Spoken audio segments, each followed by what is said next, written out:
Warning. The content of this show is the sole opinion of Dave's and guest, if any, and is not intended to ruffle your feathers. It is encouraged, however, that you leave a comment with a list of your own so that you may share your input on the topic. Any comment containing sour grapes will be deleted.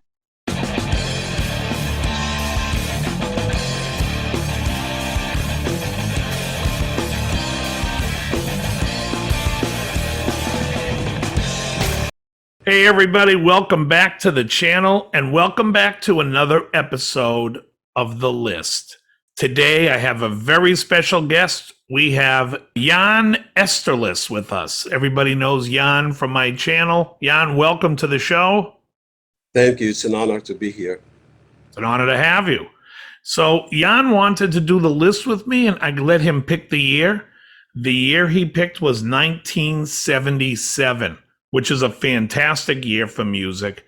Very difficult to narrow down a list. There's a lot of, you know what's funny about this year, Jan, is just there's a lot of great songs that came out, but the albums were shite. And I'll just mention one because I know it can't be on your list. The Sanford Townsend Band had a song called Smoke from a Distant Fire. Do you remember the song?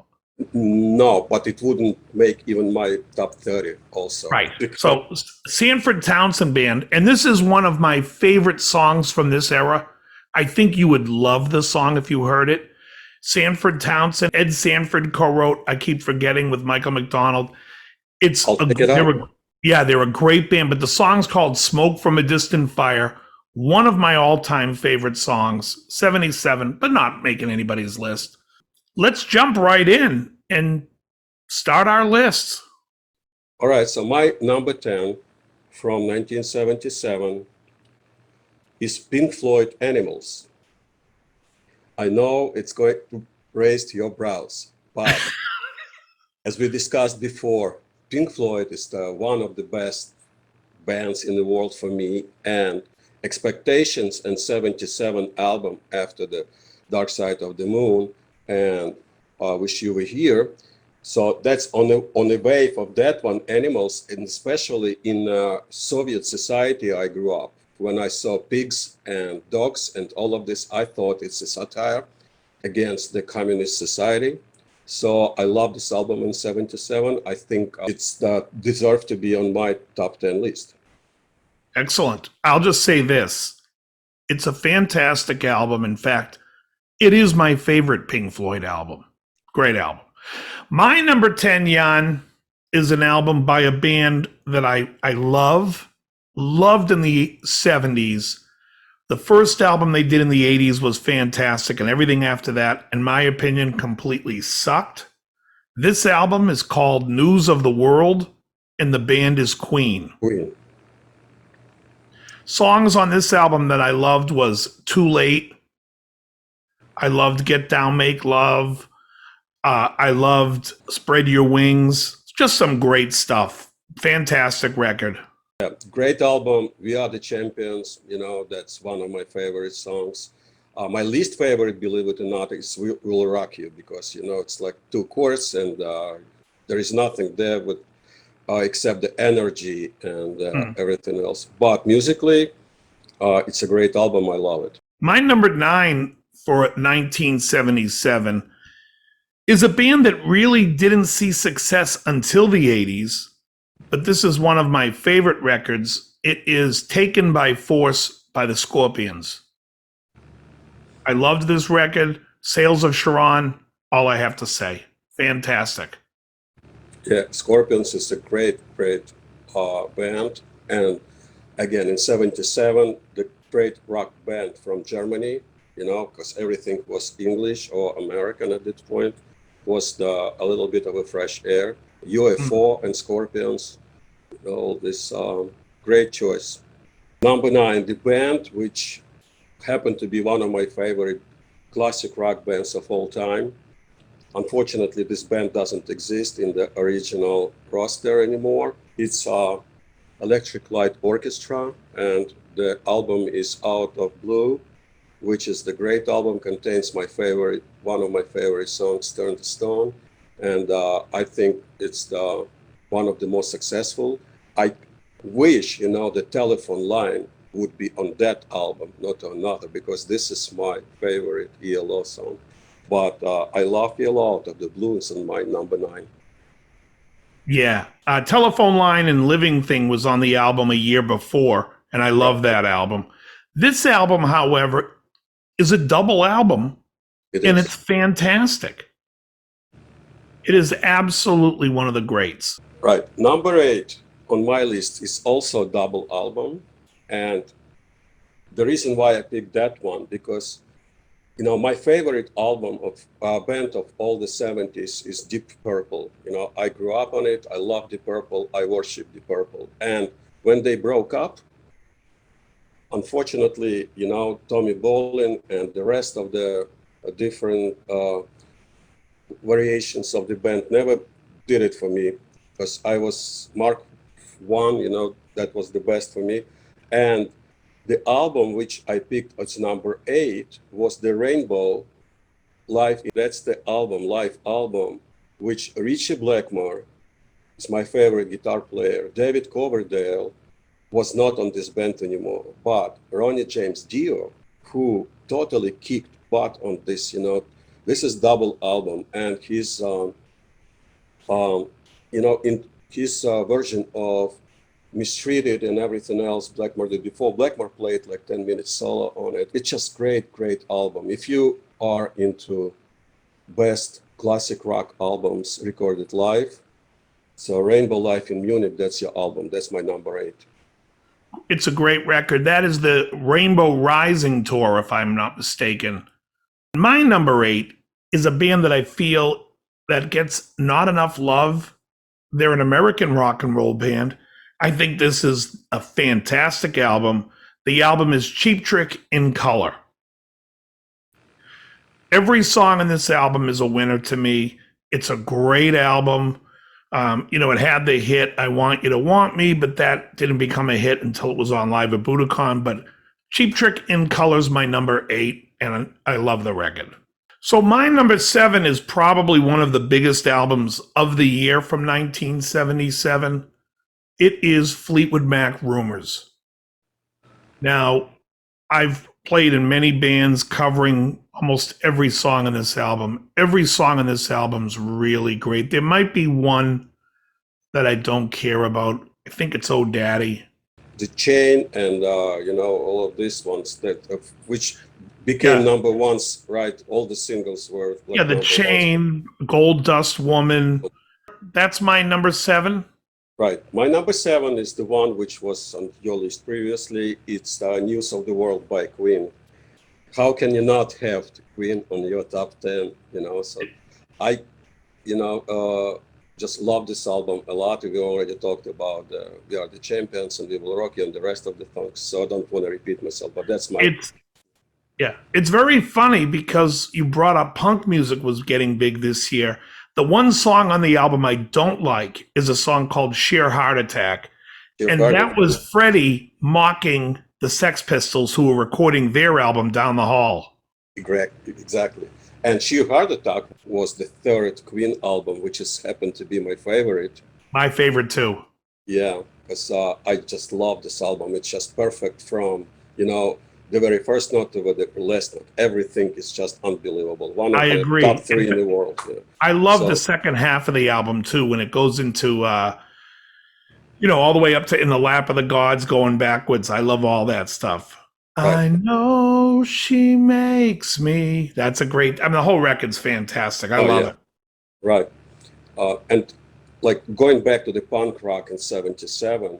So the world of the News of the World are more aggressive rock album by Queen than the previous one. There's no a lot of 7 voices harmonies, and all this melodic and lyrical piano stuff. It's just straight rock and roll, which was fun. And they show that in '77 you can still play classic rock and roll, very aggressive, a lot of guitars. Great. Number 6 on my list. So I've been a jazz musician these days and rock musician in the past. So I have to admit that in '77 I started to turn a little bit into more complicated music. And the number 6 is the Weather Report, Heavy Weather. And this is fantastic album for me because it contains one of the best jazz songs ever, I think, which is the Birdland. And Birdland is I can see it probably from my window because I live across the Manhattan and 46th Street, that's the Birdland where Charlie Parker was playing all this time. So for me, it has like very nostalgic and like historical connotation also. And this is the album where Jaco Pastorius played Hamona, which is like my all-time favorite bass tunes too. And Joe Zawinul, Wayne Shorter at their best, So Weather Report, it's not really like traditional jazz. It's the modern jazz. It's the beginning of fusion, which I love so much, and very complicated, but stays melodic. A lot of intricacies in the chords, just I don't know what's not to like about this album. So that's my number 6. Nice, very nice. It's a great record. It's a great record. My number 6, oddly enough, is also in the jazz fusion. My number 6 is Al Di Meola, Elegant Gypsy. Now, this album I was turned on to when I was 13, and wow, from Flight Over Rio, Race with the Devil, all that Mediterranean influence, I just loved it. I love the record then. I could listen to it today. I love every song on the album. I love it so much. It's my number 6 in the whole year of 1977. Yes, I happen to know him personally. He lives very nearby me. And every time we talked about his past albums, and he said, please don't talk about Elegant Gypsy because, I know it's a good one. So nothing you can say will, surprise Right, me. you're not going to convince him. He already knows. Yeah, right. So great album. Great. Yes. And Al is the great player. My number 5 for this year is an album you brought up already. It is Out of the Blue, the Electric Light Orchestra. Now, this album for me has so many great songs. Mr. Blue Sky, Big Wheels Turning. I love this record. I love every mood, every turn on this album. For a double album, it's absolutely as close to flawless as you can get for a record. My one issue would be towards the end of the album. I can't recall the name of the song, but it's like some cowboy type song that I just wasn't in love with. Yeah, there's a little country tune. Yeah, I remember this one. Yeah, I was always skipping those. Yeah. Yes, otherwise, love it. Agree. Great album. All right, number 5. I'm keeping on my jazz hat on, and this is George Benson, In Flight.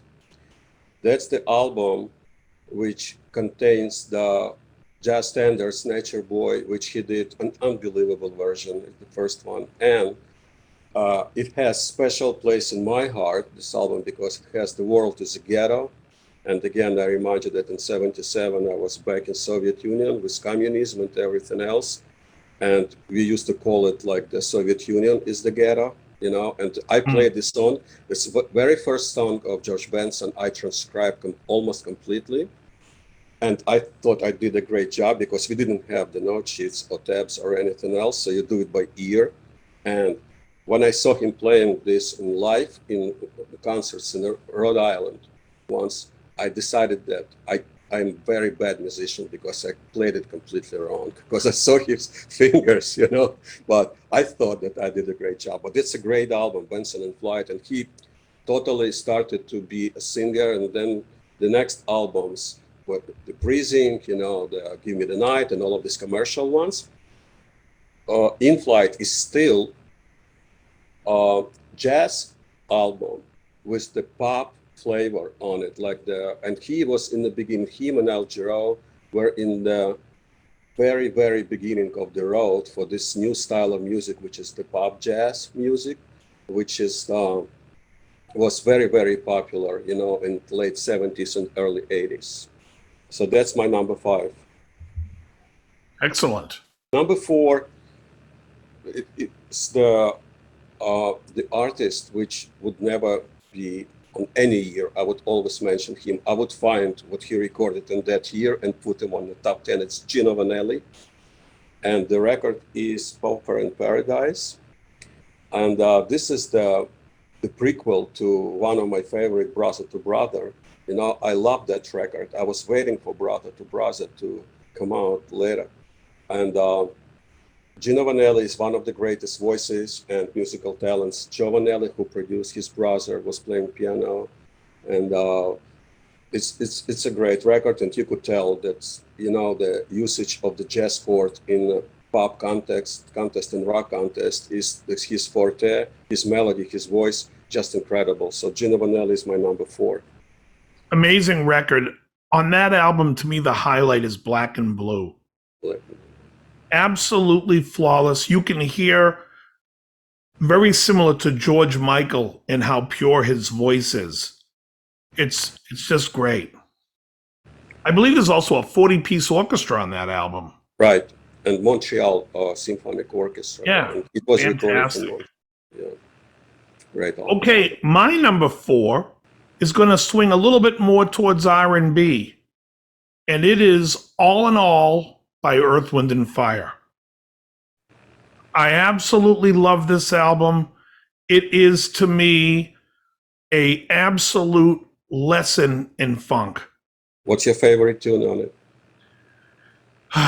So there's so many that I love, because I always loved Love's Holiday, but I think it's Serpentine Fire, the opening track, or Jupiter. I mean, Running. I love Running. Oh, it's fantastic. I love every song on it. How do you pronounce this papaya, right? This where this instrumental with the vocal. Bejo? Bejo, yeah. That's. Well, it sounds like they're saying, I think, no, because they say, Bahia. Yeah, Bahia, it's Brazil, right? So, yeah, Brazilian rhyme, yeah. I thought that's Bahia too, but it spells out differently, Bejo and something like that. I think it means kiss. Oh, really? In Portuguese.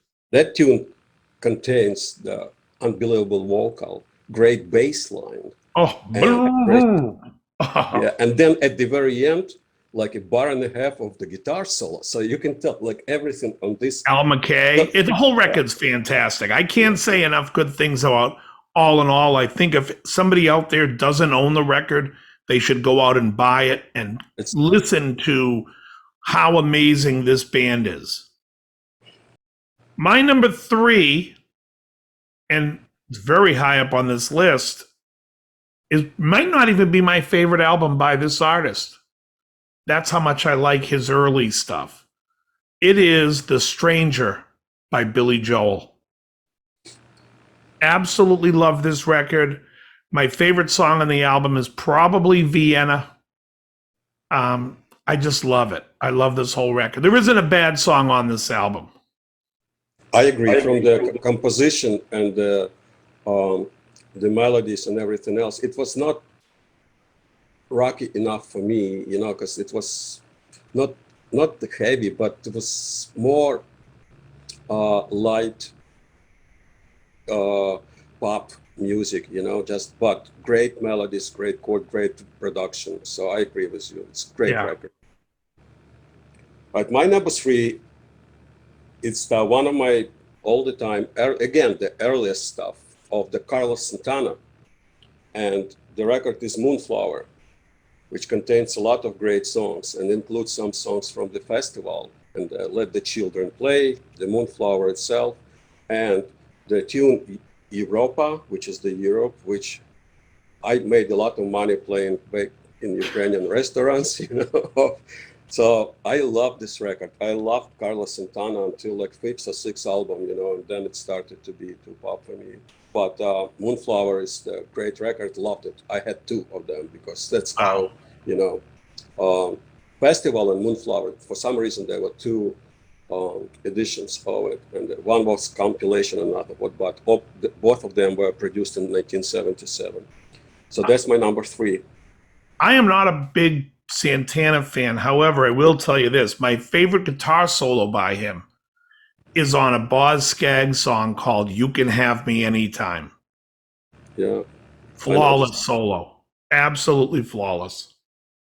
Right. I know that you're not a big fan of him, but had a career, you know, like nobody else. He played with everybody, John Oh yeah. McLaughlin, and yeah, and somehow he was very successful. Sold a lot of records. Yeah. The album you brought earlier, and this is All in All by Earth, Wind and Fire. As I was smiling, you know, because uh, we probably, you know, it's how can you not love this album? This is one of the greatest albums of all time. This one and I Am, Earth, Wind and Fires are both like defining the era, you know, in the music. And the fantasy, which was in a movie called Class, I believe, right? It's in I think it I was know it from a movie called Private Lessons.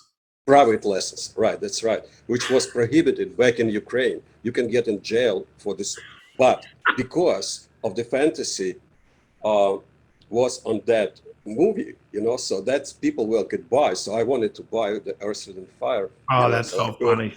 Yeah, I know, but that's a great record. I And was like 10 or 11 when that movie came out, or 12, and I saw you couldn't. I saw it in the theater How did they let you in? Come on, it's with a ticket. because of the thing. Okay, My yeah, that's parents great. didn't care. They took us to any movie we wanted to see. So I'm happy that we put it high on the list. Jerry Hay, who was the horn arrangement, right, the brass Yeah. arrangement for them, he did incredible job. You know, this nobody played. They say Chicago, you know, Chicago, great brass band also with the Sure. jazz rock and stuff like. But as far as the funkiness, rhythmically, you know, and like Yeah. melodically, nobody is better than Earth, Wind and Fire. And all in all, what do they create? They're credited as like the Phoenix Horns or something. I think Chuck Finley played trumpet for them. Chuck Finley, that's correct. Yeah. Yeah. I met Chuck years ago. Oh, really? Real nice, humble guy. Great. Yeah. So my number 2 is an album you mentioned previously. It is Pink Floyd Animals. This album's my number 2 because this album is phenomenal. I mean, you bookend the album with Pigs on the Wing, and then you got basically 3 songs. You have Dogs, Pigs, and Sheep. Yeah. Dogs and Sheep are so phenomenal. Those songs are 10s for me. Pigs, 3 different kinds, maybe a 9.5. I don't think it's as good as the other 2, but it's so great. It's like splitting hairs. Great record. Agree. I'm happy that it crossed our boss lists, you know. Yeah. And I think and our lists are more in common than you thought it was going to be. I think the number ones are now knowing you now a little bit. I think now our number ones will be the same. I agree. Right. So What is your number 1? My number 1 is Asia by Steely Dan. What a shock. I don't know what to say about this album. This is like probably number 1 in that genre, you know, and all 80s and 70s, there was no better record than Asia in any aspect of the modern records. So hard to beat. I mean, we'll just throw it out there. My number 1, obviously, is Asia by Steely Dan as well. Yeah, this album is on another level. And I have to say, I don't love Deacon Blues. I got sick of it over years, but there's no denying that it's a great song and that the production on this record, the actual sound of this album, the musicianship on this record, every note on this record is just the perfect note. Right. My wife was saying, listen to this, drink Scotch whiskey and die behind the wheel. So that's, you know, you should listen it every day. So because don't drink and drive stuff. So that's, she was teaching from the Steely Dan songs. But Deacon Blues, great intro with the chords. Again, I tried to copy it. I thought I did well until I saw Larry Carlton doing this. And so I don't know what to tell you about how in love I was with Royal Scam. And then the Asia came out. And this, how can you beat Royal Scam as far as the guitars? And Gaucho was not as the same level for me as Asia because Asia was so high. That's why it's number 1 on my list. And uh, very briefly, Aldi Meola told me that he regrets in his career about one thing, that he didn't play on Asia. That's he was considered by them because, you know, like they had all the best guitar players in the world available, and being honored to play on Steely Dan record actually. So he's regretting this. That tells you something about the quality of this album. It's great. Yeah, I think with Gaucho, it gets a little. It's even more polished, if that's even possible, to the point where it gets a little antiseptic at points. Correct. Songs like Time Out of Mind and My Rival, I could do without. Yeah, those two are, I think, like the end of the band, like symbolizing, you know, that they kind of like more, but High 19, you know, and all Brilliant. of the Brilliant. Glamour Profession, the song Gaucho, all that stuff's Babylon Sisters, brilliant. Babylon Sisters. But going back to Asia, Josie, Peg, Black Cow could be my favorite on that record. Home at Last, I Got the News. I just think it's an album, it one-upped the Royal Scam. And the Royal Scam was brilliant. I mean, the songs on the production wasn't as nice as Asia. Right, exactly. I think Asia is that high on everybody's list because of the like very meticulous work on the production, and every little note, every little hi-hat thing is there perfect. Just you just cannot beat the art, you know, of Don Fagen and Walter Breckin. Yeah, I think the Royal Scam is probably like a 7. I don't know what was going on with Becker and Fagen, but Gary Katz also. All three of them working together, they reached a point where they were like, they got it nailed. And that album's just perfect. Right. And who is not familiar with this album, take a look at the VH1 Classics, The Making of Asia. It's great documentary. Oh, yeah. Right. And Steely Dan, they're the resident in the Beacon Theater, which is like right here. So, and I happen to go like almost every year, you know, there just to, and they do Asia in one night, they do Royal Scam in another night, they do by concerts. Yeah, I've seen them. Right? I've seen them do a few of those. Okay, so let's move on to some of the albums that didn't make it for us, the honorable mentions, if you will. Well, I just, it's so many. I just don't want to, you know, eat all the, but the bands like Foreigner, Peter Gabriel, Kansas, Jethro Tull, Alan Parsons Band, Styx, Uriah Heep, Eric Clapton, never made my list, you know, for the top 10 album. And I could have done another 10 out of the list of the bands I just gave you, you know. Yeah. But so it's hard 10. But I believe that what, you know, really I'm happy about that we crossed, I don't know how many, like 5 or 6 different albums were on our lists. Yeah. This number. So that's makes me feel like, you know, I'm on the right way of liking music. Oh, yeah, absolutely. And I'll just tell you, ones that you had on your list that I had in my honorable mentions that I wrestled with was Gino Vannelli, Pauper in Paradise. I also had in my honorable mentions, I had Cheap Trick's first album, which was also released in 77. I just think In Color's a better album. Peter Gabriel, I had Foreigner. The Doobie Brothers had Living in the Fault Line, which was a great record of theirs.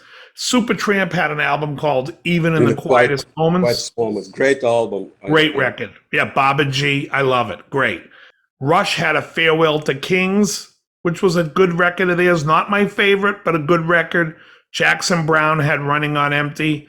The one that I want to bring up that I struggled with the most, that was fighting for the number 10 spot in my list, was Foreign Affair by Tom Waits. That was what I was struggling with. And then I realized, I said, no, Queen News of the World is a better album. Right. For me, the album which was on the brink to make it, and it was moving, you know, in and out a lot, was Emerson, Lake and Palmer, The Works, Part 1. Right.